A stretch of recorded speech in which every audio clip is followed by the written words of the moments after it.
মৰমৰ ছাত্ৰ ছাত্ৰীসকল আজিৰ ভিডিঅ'টিত তোমালোকৰ ক্লাছ 7 মেথছৰ 2.4 এক্সাৰসাইজৰ অংকবোৰ লৈ আহিছোঁ।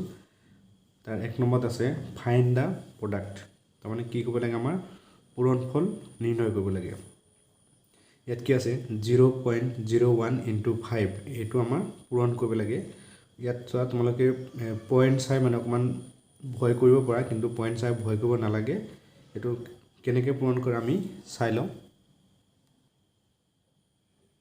প্ৰথম আমি জেনেৰেলি যেনে পূৰণ কৰে আমি তেনেকৈ কৈ দিম। ইয়াত কি আছে ধৰা, ইয়াত পইণ্টটো নাই বুলি ধৰি লোৱা, তেতিয়া আমি কি কৰিম 0.01 লগত আমাৰ কি পূৰণ কৰিব লাগে 5 পূৰণ কৰিব লাগে। এতিয়া 5ৰ লগত 1 পূৰণ কৰিলে কিমান হ'ব 5 হ'ব। 5ৰ লগত 0 পূৰণ কৰিলে কি হ'ব 0 হ'ব। আকৌ 5ৰ লগত 0 পূৰণ কৰিলে 0 হ'ব। এইটো পূৰণ কৰিলোঁ। এতিয়া চাবা দশমিকটো কেইঘৰ পিছত আছে, এইফালৰ পৰা চাবা 1 2 2 ঘৰ পিছত দশমিক আছে 1 2, ইয়াত দশমিক হ'ব। তাৰমানে এইটো পূৰণ কৰিলে আমি কিমান পাম 0.05। এইটো হ'ল 1 নম্বৰৰ এনচাৰ। আমাৰ 2 নম্বৰটো কি আছে 6 × 2.7। এইটো আমি আগৰটো নিচিনা পূৰণ কৰিম, দশমিকটো পিছত বহুৱাই দিম। কিমান কৰিম 27 × 6। এইটো আমি পূৰণ কৰি ল'ম। 6 × 7 কৰিলে কিমান হ'ব 42। 42 2 উকলিব কিমান 4। এতিয়া 2 × 6 কৰিলে কিমান হ'ব 12। 12ৰ লগত 4 প্লাছ কৰিলে কিমান হ'ব 16। এতিয়া দশমিকটো কেইঘৰ আছে, এইফালৰ পৰা যাওঁ আমি 1 ঘৰ, দশমিকটো ইয়াত হ'ব। তাৰমানে ইয়াৰ আনচাৰ ওলাব আমাৰ 16.2। কিমান পালোঁ 16.2। এইটো আছিল 2 নম্বৰৰ এনচাৰ। এতিয়া চাওঁ আমি 3 নম্বৰ। 3 নম্বৰত কি আছে 3 নম্বৰত আছে 3.89 × 4 আছে। এইটো আমি জেনেৰেলি যেনেকৈ পূৰণ কৰে তেনেকৈ পূৰণ কৰি দিম। 389 × কিমান 4। এতিয়া 4 × 9 কৰিলে কিমান হ'ব 36। 36ৰ 6 উকলিলে কিমান 4। তাৰপিছত 4 × 8 কৰিলে কিমান হ'ব 32। 32ৰ লগত এইটো কিমান হ'ব 4 × 9 কৰিলে আমি কিমান পালোঁ 36। 36ৰ 6 উকলিলে কিমান 3।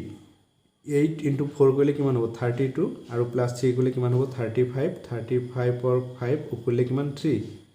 3 × 4 কৰিলে কিমান হ'ব 12 আৰু এইফালে 3 আছিলে কিমান হ'ব 15। এতিয়া আমাৰ পইণ্ট কেইঘৰত আছে 1 2 2 ঘৰ আছে। এইফালৰ পৰা যাম 1 2, ইয়াত পইণ্টটো হ'ব। তো ইয়াৰ এনচাৰটো পালোঁ আমি 15.56। এইটো হ'ল 3 নম্বৰৰ এনচাৰ। এতিয়া 4 নম্বৰটো চাওঁ। 4 নম্বৰটো কি আছে 7.21 × কিমান আছে 9। এইটো আমি আগৰ নিচিনাই কৰিম। কিমান 721, প্ৰথম পইণ্টটো নিলিখোঁ আমি 9ৰে ইয়াত 9 হ'ব, 9ৰে পূৰণ কৰি দিম।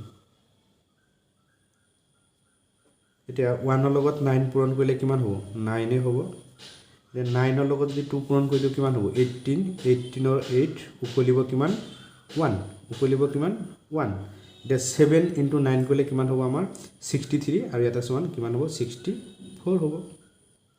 এতিয়া পইণ্ট কেইঘৰত আছে 2 ঘৰ 1 2, ইয়াত পইণ্ট হ'ব আমাৰ।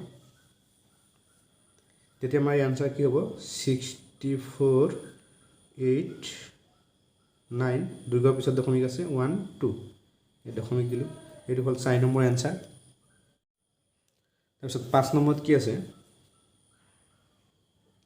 5 নম্বৰত আছে 8 × 11.7। এনেকুৱা পইণ্ট থকা সংখ্যা যদি তোমালোকক পূৰণ কৰিব দিয়ে, তোমালোকে প্ৰথম পইণ্ট নিলিখিবা, এনে সংখ্যা পূৰণ কৰি ল'বা। তাৰপিছত কেইঘৰ পিছত আছে পইণ্টটো সেই কেইঘৰ পিছত বহুৱাই দিলে হৈ গ'ল। এইটো কিমান আছে 117 পূৰণ কৰিব লাগে আমাৰ 8 দি। এতিয়া 7 × 8 কৰিলে কিমান হ'ব আমাৰ 56। 56ৰ 6 উকলিব কিমান 5। 56ৰ 6 উকলিব কিমান 5। এতিয়া 8ৰ লগত 1 পূৰণ কৰিলে কিমান হ'ব 8 হ'ব। এতিয়া 8ৰ লগত যদি আমি 5 প্লাছ কৰি দিওঁ কিমান হ'ব 13। 13ৰ 3 কৰি ল'ব কিমান 1 8ৰ লগত 8 পূৰণ কৰিলে 8 হ'ব তাৰ লগত মানে কিমান হ'ব 9 এটা পয়েন্ট কেই ঘৰ পিছত আছে এক ঘৰ আমি এক ঘৰ পিছত দশমিক দি দিম তে এটো आंसर হ'ব আমাৰ 93.6 এটো আছিল আমাৰ 5 নম্বৰৰ आंसर মোৰ ছাত্ৰ ছাত্ৰীসকল আজিৰ ভিডিওটো ইমানেই আছিলে তোমালোকে যদি মোৰ চেনেলটোত নতুন আহিছা চেনেলটো সাবস্ক্ৰাইব কৰি দিবা লাইক কৰিবা কমেন্ট কৰিবা আৰু বন্ধু বান্ধৱীৰ মাজত শেয়াৰ কৰি দিবা সাবস্ক্ৰাইব কৰি ৰাখিবা ইয়াৰ পিছত নতুন ভিডিও দিলে তোমাৰ ওচৰত আগত যাব সেই কাৰণে কি কৰিবা সাবস্ক্ৰাইব কৰি থৈ দিবা